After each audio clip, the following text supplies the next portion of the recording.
Today I'm going to share with you my daily routine that may really help with that L5-S1 disc recovery. I'm going to take you from morning to night and the steps that I would take to help build you up.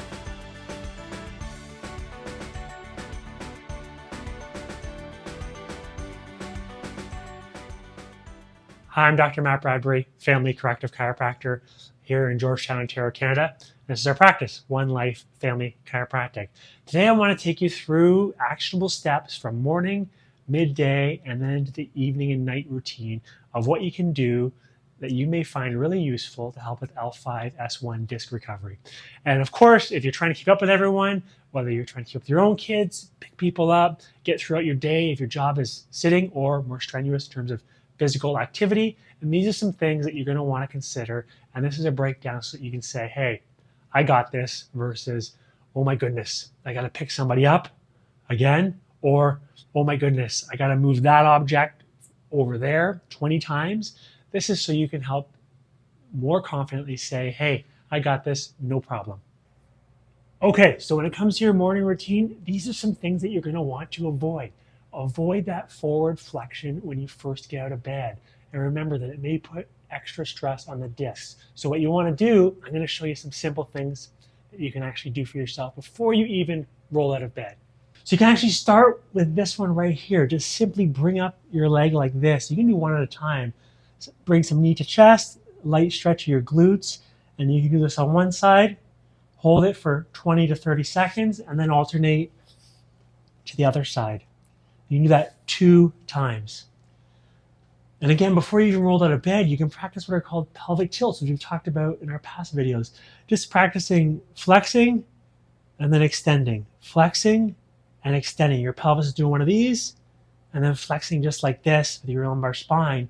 And what you're doing is helping get motion in there, helping pump things through. Remember, movement is great in terms of groceries in, garbage out, and getting you warmed up throughout your day. You're going to do that one 10 times. And of course, as you roll over and get focused on your day, you can do one of these. Come up to your elbows just like this, and you may find this really helps if you have disc pain. And what you're going to do is you can just come up like this even, take it one step further, and do that 8 to 10 times, again, to help get some movement through your lumbar spine, help get the disc and the tissues nourished.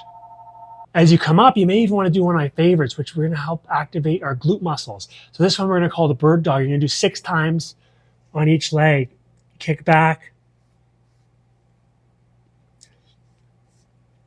Really focusing on not letting your hips sway side to side. And remember that some of these things may feel routine, or, yeah, I'm just going through the motions again. Well, guess what? If you put in the actionable steps, oftentimes you recover that much faster. You really set yourself up for success. So start small, focus on those simple moves before you even get out of bed to help get some movement in there and help get your glutes and the proper muscles activated.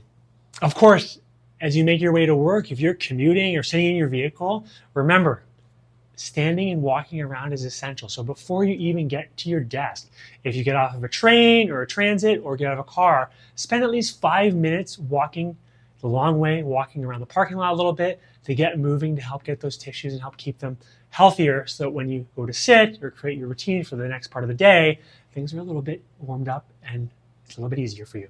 For your midday movement and sitting habits, remember, if you're at your desk all day, you got to constantly vary things. So you should be A, standing up, and B, alternating between standing and sitting, ideally standing most of your day. But if you're going to find yourself sitting, these are some simple things that you're going to want to do.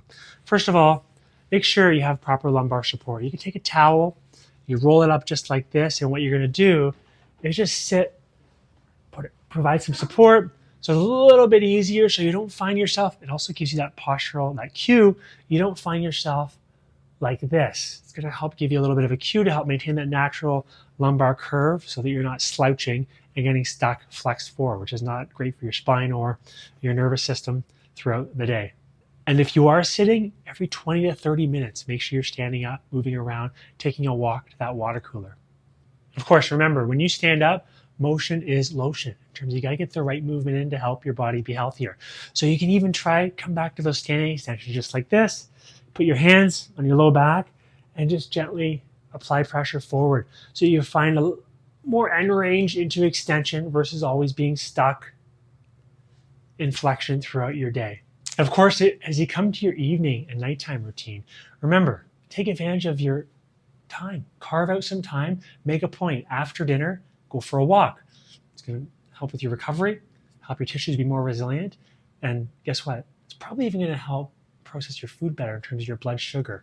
At least a 10-minute walk. I prefer a 20 to 30-minute walk post-meal to help get some movement in there and help with recovery. Of course, if you find yourself sitting on the couch, well, you're going to want to avoid periods, long periods of sitting like this. So make a point. Maybe even lay down. Remember that cobra position I showed you where you're on your tummy, up on your elbows? Spend some time, lay on a soft surface and get into extension.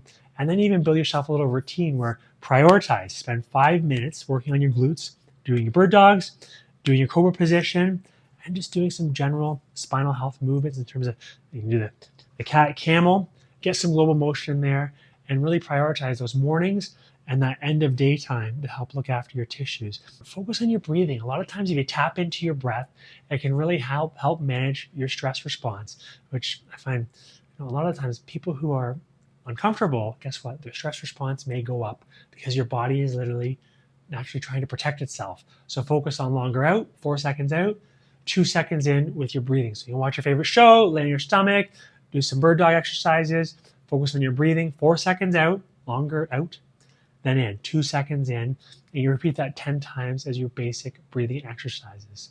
So remember, consistency is going to be key, especially as you work on your recovery. And these are some things that may really help if you have L5, S1 disc pain. And building out that routine is critical, but just being consistent for a period of 60, 90, 120 days. You can't do it a couple times and say, hey, it didn't work for me.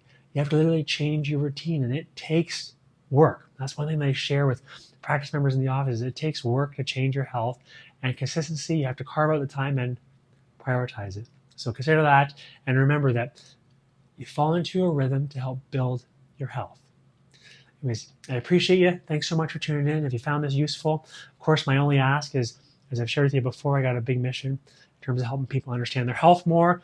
They need more function for more health, and their spine and nervous system is a vital part of their overall health and building it. So please take a moment. I can't do it alone. Click share, send it off to somebody you know may benefit, or just share it to your feed, because you never know who's out there who's watching it and may get some benefit as well. Thanks so much for your consideration, and I hope you have a wonderful day.